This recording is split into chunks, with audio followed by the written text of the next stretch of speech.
नमस्कार, हमर छत्तीसगढ़ देख रहे हैं आप। मैं हूं आशीष त्रिपाठी और शुरुआत इस वक्त की बड़ी खबर से। रायपुर से आ रही बड़ी खबर, जहां रायपुर के लाभांडी इलाके में एक जैन मंदिर में चोरी की बड़ी वारदात हुई और चोरों ने 10 लाख से ज्यादा के कलश, छत्र समेत आभूषण चोरी कर लिए और सिर्फ भगवान की मूर्ति छोड़ चोर सब कुछ अपने साथ ले गए।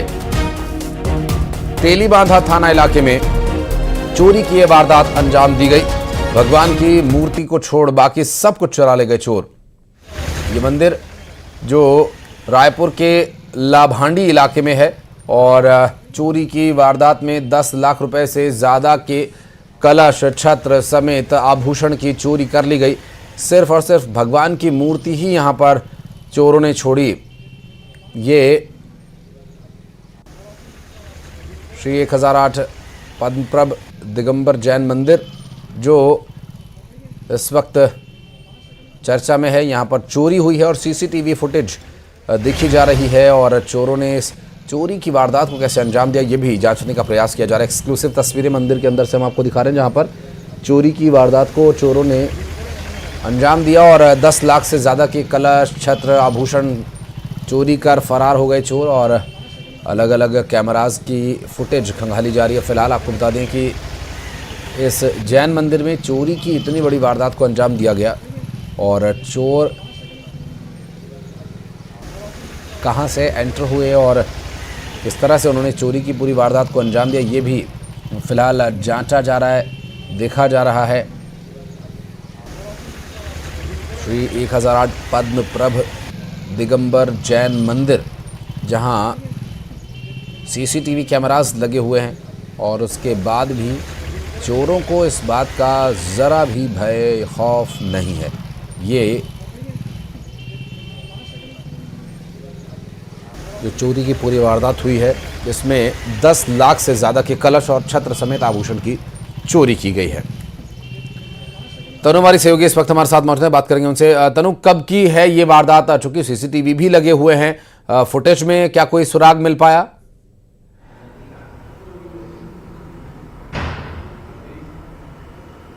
जी बिल्कुल, देखिए राजधानी रायपुर में चोरों के हौसले जो हैं इतने बुलंद हो गए हैं कि पहले चोर आम घरों में तो चोरी किया करते ही थे, लेकिन अब लोगों के आस्था केंद्र को भी जो चोर है वो नहीं छोड़ रहे हैं। और इस वक्त हम राजधानी रायपुर के लाभांडी के जैन मंदिर पर ही मौजूद है, मंदिर प्रांगण पर ही मौजूद है। और मंदिर प्रांगण की तस्वीर पहले हम आपको दिखाना चाहेंगे कि देखिए जिस तरह से सीसीटीवी फुटेज यहाँ पर जो है वो खंगाले जा रहे हैं। और ये पूरा मामला जो है वो बीती रात का है। बीती रात करीब जो चोर है यहाँ पर वो मंदिर परिसर के गेट को काटकर उन्होंने जो मंदिर प्रांगण में प्रवेश किया और प्रवेश करने के बाद करीब 25 लाख के चोरी से के सामान को जो है उन्होंने चोरी करके वो उड़ा कर ले गए हैं। जिस तरह से आपको बता दूं कि यहाँ पर पूजन सामग्री में जो चांदी के सामान अवेलेबल थे, चोरों ने उन्हें पार किया है। इसके साथ ही जो जैन मंदिर में जो भगवान की प्रतिमा है उनके ऊपर भी चांदी की छतरी लगी हुई थी, उसे भी चोर जो है वो उड़ा ले गए। इसके अलावा 10 लाख कैश भी चोर जो है यहाँ से उड़ा ले गए हैं। और जब सुबह पुजारी यहाँ पर मंदिर करने पहुंचे तो उन्होंने पाया कि मंदिर का जो गेट है वो खुला हुआ था और इस दौरान उन्होंने देखा मंदिर प्रांगण के अंदर में कि बहुत सारे जो चांदी के सामान है वो पार हो गए हैं। और उनका कहना है, जब हमने उनसे बातचीत करने का प्रयास किया था तो उन्होंने बताया था कि इससे पहले भी मंदिर प्रांगण में जो है छोटी मोटी चोरियां जो है वो हुआ करती थी और छोटी मोटी जब चोरी होती थी तो मंदिर प्रांगण में कोई कुछ खास ध्यान नहीं देता था, लेकिन ध्यान नहीं देने की वजह से एक बड़ी वारदात जो है यहाँ पर अंजाम हो गई और करीब 25 लाख का सामान चोर यहाँ से उड़ाकर ले गए हैं। फिलहाल पुलिस की टीम यहाँ पर मौजूद है, जांच पड़ताल की जा रही है, सीसीटीवी फुटेज खंगाले जा रहे हैं और जांच में जो है पुलिस पूरी तरह से जुट गई।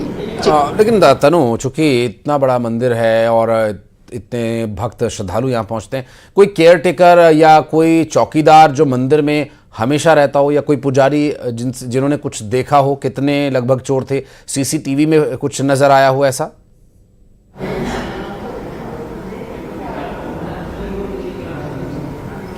जी बिल्कुल, देखिए राजधानी रायपुर का ये जो लाभांडी एरिया है और जहाँ पर ये मंदिर है वो थोड़ा सा आउटर एरिया हो जाता है और आसपास अगर हम बात करें तो आसपास मंदिर के अलावा ना तो कुछ ज़्यादा घर हैं और ना ही मतलब एक तरह से पूरा खेत खलिहान वाला एरिया है यहाँ पर। और जब रात में यहाँ पर जो है कोई भी चौकीदार की व्यवस्था यहाँ पर नहीं की गई थी। सुबह सुबह पुजारी जो है मंदिर प्रांगण पहुँचते हैं, पूजा पाठ करते हैं, उसके बाद शाम रात तक जो है पुजारी ही पूरा मंदिर प्रांगण को संभालते हैं। बहरहाल सीसीटीवी फुटेज की तस्वीर पर हम आपको दिखाना चाहेंगे एक बार।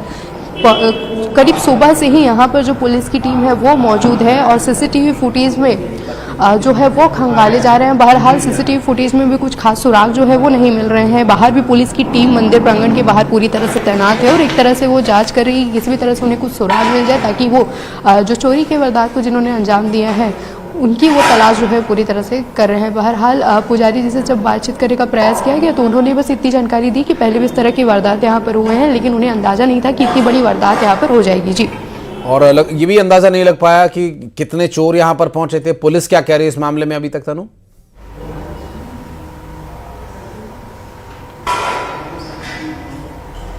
जी बिल्कुल, देखिए जो पुलिस की टीम है वो मंदिर प्रांगण के बाहर मौजूद है और अंदर जो है कुछ लोग हैं वो सीसीटीवी फुटेज जो है वो खंगाल रहे हैं। बहरहाल पुलिस से इस पूरे मामले को लेकर कोई खास बातचीत नहीं हुई और पुलिस अभी किसी भी तरह से जानकारी देने के लिए जो है वो मना कर रहे हैं, क्योंकि अभी किसी भी तरह से जो चोर है उनके बारे में कुछ खास सुराग नहीं मिल पाया है। जब तक कुछ खास सुराग नहीं मिलेगा तब तक वो कुछ कहने से मना कर रहे हैं। कहा जा सकता है कि कुछ समय बाद जब सीसीटीवी फुटेज जिस तरह से लंबे समय से यहाँ पर खंगाले जा रहे हैं, कहा जा सकता है कि जब सीसीटीवी फुटेज से कुछ सुराग मिल जाए तो पुलिस जो है कोई बयान दे और कुछ सुराग सामने आए उसके बाद कुछ वो जानकारी दे दे। जी, स्वाभाविक है। और इस पूरे मामले में जो अब तक चोरी हुई है उनमें आरोपियों की धरपकड़ के लिए एक महत्वपूर्ण साक्ष्य बनेगा ये सीसीटीवी वीडियो। आप भी नजर बनाए रखिएगा तनु।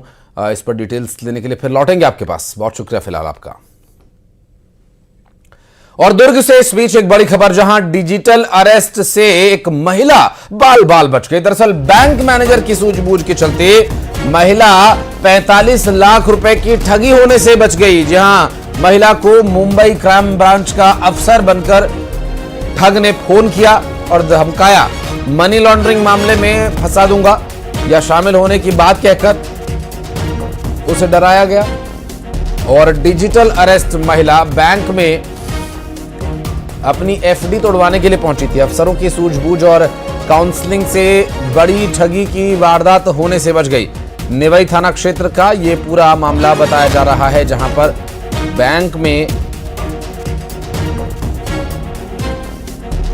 महिला ने जाकर अपनी एफडी ही तोड़वाने की ठान ली। हालांकि बैंक कर्मचारी और मैनेजर की सूझबूझ के चलते महिला शिकार होने से बच गई। बात करेंगे हमारे सहयोगी मिथिलेश ठाकुर, इस वक्त हमारे साथ मौजूद है। मिथिलेश, ये साइबर क्राइम लगातार बढ़ता जा रहा है, पढ़े लिखे लोगों को निशाना बनाया जा रहा है, लेकिन यहाँ पर अब कुछ लोग जागरूक होने लगे हैं, मसलन बैंक या पुलिस कर्मचारी या पत्रकारों या फिर कुछ लोग जो सोशल मीडिया पर एक्टिव रहते हैं, उन्हें तो कम से कम इसके बारे में पता ही है। अब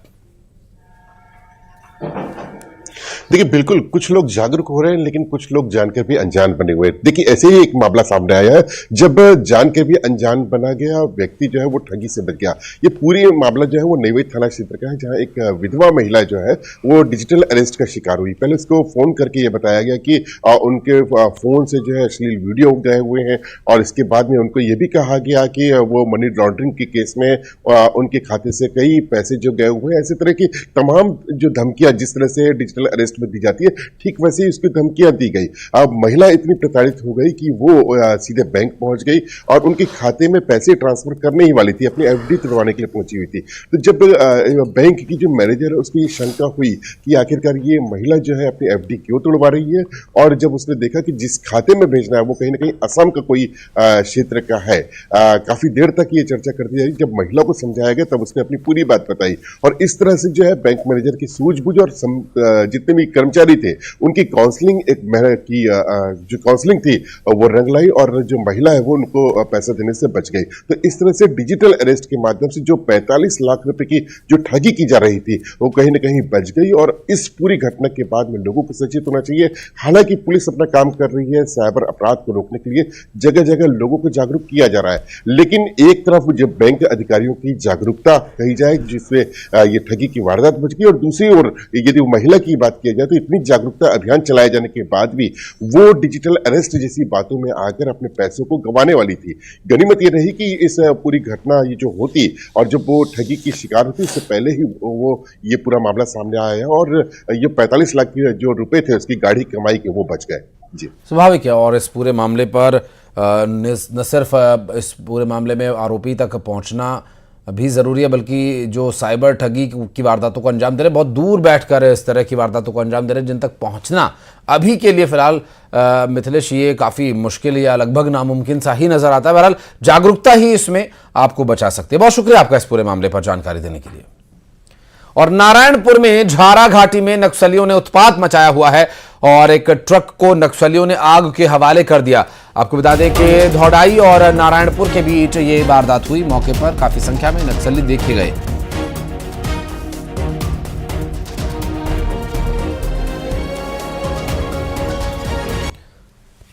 और ये देखिए, ये ट्रक है जिसे नक्सलियों ने आग के हवाले कर दिया और आग में पूरी तरह से झुलस का ट्रक जलकर राख हो गया। और इस ट्रक में लगे टायर्स के रिम से देखिए किस तरह से धुआं उठ रहा है और मानो ऐसा लग रहा है कि रात भर ये ट्रक धू धू कर जला है या यूं कहे कि जलाया गया है। अब नारायणपुर का ये इलाका है, ऐसे में नक्सलियों की सक्रियता यहाँ पर काफ़ी रहती है। और हमारे सहयोगी खेमनारायण इस वक्त हमारे साथ जुड़ गए। खेमनारायण, कई उदाहरण हैं, कई एग्जाम्पल हैं, लेकिन एक उदाहरण जो बड़े बुजुर्गों ने कहा है कि कुत्ते की दुम आप 12 साल नली में भी रखेंगे तो भी वो टेढ़ी की टेढ़ी ही रहेगी। तो इसी तरह से बहुत सारे ऐसे नक्सली विचारधारा को मानने वाले हैं जो उन लोगों को, उन साथियों को देखकर एग्जाम्पल, उदाहरण नहीं ले रहे हैं, जिनकी जिंदगी अब पटरी पर लौट रही है, बच्चे पढ़ रहे हैं, उज्जवल भविष्य उनके परिवार का हो रहा है, वो अभी भी ट्रक में आग लगा रहे हैं, कहीं सड़क खोद दे रहे हैं, कहीं वो टिफिन में बॉम्ब भरकर रख दे रहे हैं।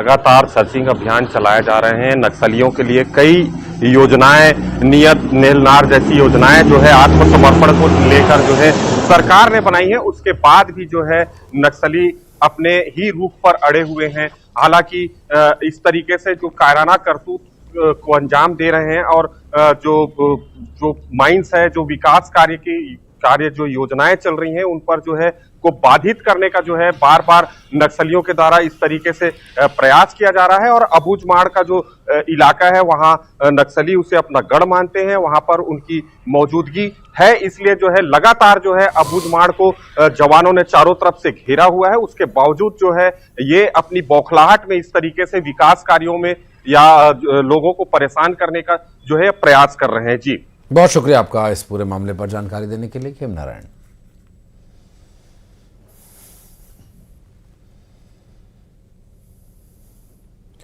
और अगली खबर कांकेर से, जहां पर डिविजनल कमांडर प्रभाकर को पुलिस ने गिरफ्तार कर लिया। प्रभाकर 25 लाख रुपए का इनामी नक्सली है और कई वारदातों का मास्टरमाइंड रह चुका है। नक्सलियों ने प्रभाकर की गिरफ्तारी का विरोध किया और पुलिस के लिए प्रभाकर की गिरफ्तारी बड़ी उपलब्धि है। हालांकि पुलिस ने प्रभाकर की गिरफ्तारी को लेकर कोई खुलासा नहीं किया है।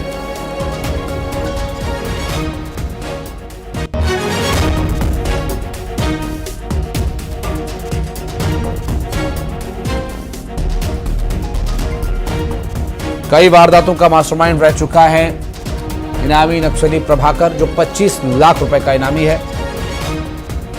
और ये जो बैनर्स लगाए गए हैं, ये उसी की गिरफ्तारी के विरोध में लगाए गए हैं। दरअसल नक्सलियों ने विरोध करते हुए बैनर्स टांग दिए और उस पर संदेश लिख दिया अपने नेता को लेकर, क्योंकि गिरफ्तारी एक बड़ी उपलब्धि मानी जा रही है। दुर्ग में डीएसपी पर दुष्कर्म का आरोप लगा। दरअसल चिकित्सक की पत्नी ने डीएसपी पर दुष्कर्म करने का आरोप लगाया और घर में घुसकर मारपीट करने और दुष्कर्म करने का भी आरोप लगाया है। रिश्ते में पीड़ित महिला का देवर है आरोपी। डीएसपी पीड़िता की शिकायत पर पुलिस ने केस दर्ज कर लिया है।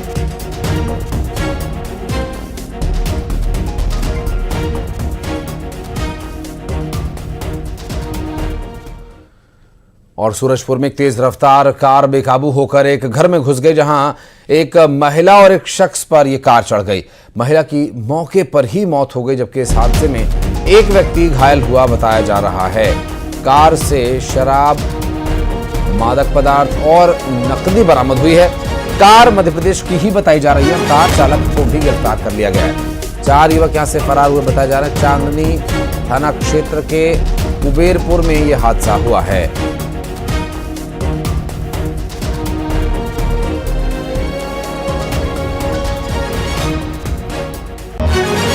दो तस्वीरें से जुड़ी हुई आपको दिखा रहे हैं, जहां कार में शराब और मादक पदार्थों की बरामदगी हुई है।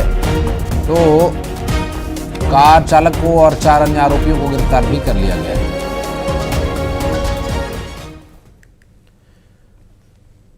और बढ़ते आगे, बालोद में एक भीषण सड़क हादसा हो गया, जहां मॉर्निंग वॉक पर निकले 2 लोगों को एक कार ने अपनी चपेट में ले लिया। दरअसल ये दुर्घटना जिस गाड़ी से हुई, ये कार थी या कुछ और, ये देखने का विषय होगा। दरअसल हादसे में एक की मौत हो गई जबकि दूसरा गंभीर रूप से घायल है। कोहरे की वजह से यह हादसा हुआ और अब बालोद से ये घटनाक्रम सामने आया है।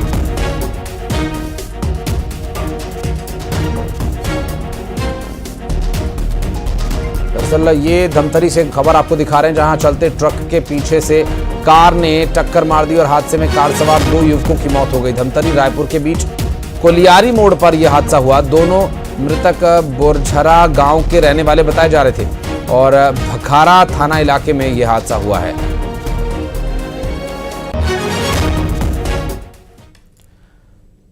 और अगली खबर बालोद से, जहां एक भीषण सड़क हादसे की जानकारी मिल रही है। मॉर्निंग वॉक पर निकले 2 लोगों को एक गाड़ी ने अपनी चपेट में ले लिया और हादसे में एक की मौत हो गई, दूसरे की हालत गंभीर बनी हुई है। दरअसल कोहरे की वजह से यह हादसा होने की बात कही जा रही है, जहां कोहरा होने की वजह से विजिबिलिटी काफी कम हो गई थी और ऐसे में सड़क पर मॉर्निंग वॉक के लिए निकले लोगों को संभवतः ड्राइवर देख नहीं पाया और यह दुर्घटना हो गई। कोहरे की वजह से यह हादसा हुआ।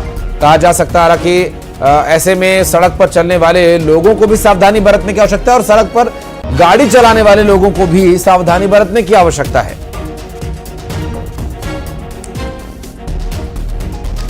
और कांकेर में बेकाबू होकर एक बाइक पुलिया से नीचे जा गिरी। हादसे में बाइक सवार की मौत हो गई और बाइक सवार की डूबने से मौत हुई बताया जा रहा है। और अब यहां बांदे से पखांजूर जा रहा था बाइक सवार और बांदा थाना इलाके में यह हादसा हुआ है।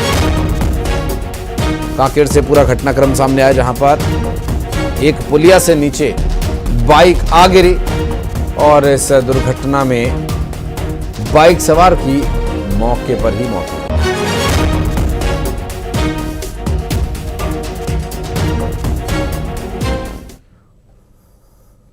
सारंगढ़ बिलाईगढ़ से खबर है, जहां एक लग्जरी कार से गांजा तस्करी का खुलासा किया गया और कार से 151 किलो गांजा बरामद किया गया। कार छोड़कर तस्कर भाग निकले और जब्त गांजे की कीमत करीब 30 लाख रुपए आंकी जा रही है, जबकि यहां डोंगरी पाली पुलिस ने कार्रवाई की है।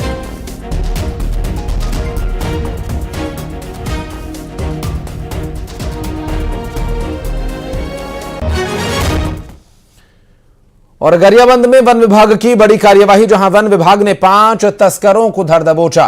तस्करों से हाथी दांत बरामद किए गए। दरअसल छत्तीसगढ़ और ओडिशा वन विभाग ने डीआरआई ने संयुक्त कार्यवाही की और भवानीपटना कालाहांडी क्षेत्र में हाथी दांत की तस्करी करने की तैयारी में थे ये सभी तस्कर।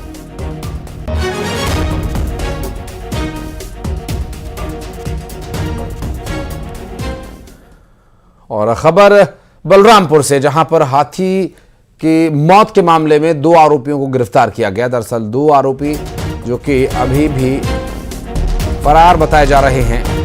नर हाथी का शव छातवा जंगल में मिला था और करंट की चपेट में आने की वजह से हाथी की मौत हुई थी।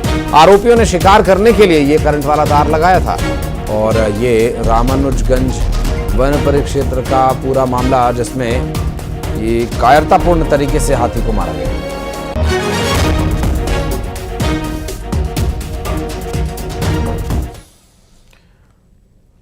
और दुर्ग से खबर, जहां दुर्ग निगम को एनजीटी ने नोटिस दिया है रिहायशी इलाके में कचरा फेंकने का आरोप लगाते हुए, और कचरे से परेशान लोगों ने कोर्ट की शरण ली है। शिकायत मिलने के बाद अब एनजीटी मामले पर एक्शन लेने की तैयारी में है और निगम आयुक्त,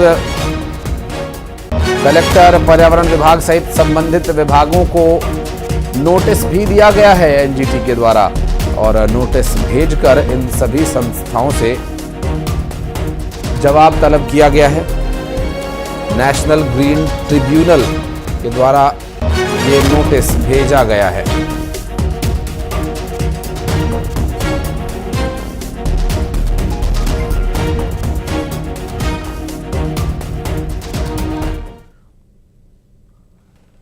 और अब 20 बड़ी खबरें फटाफट अंदाज में। रायपुर में लावांडी इलाके के जैन मंदिर में चोरी, 10 लाख से ज्यादा के कलश, छत्र समेत आभूषण चोरी।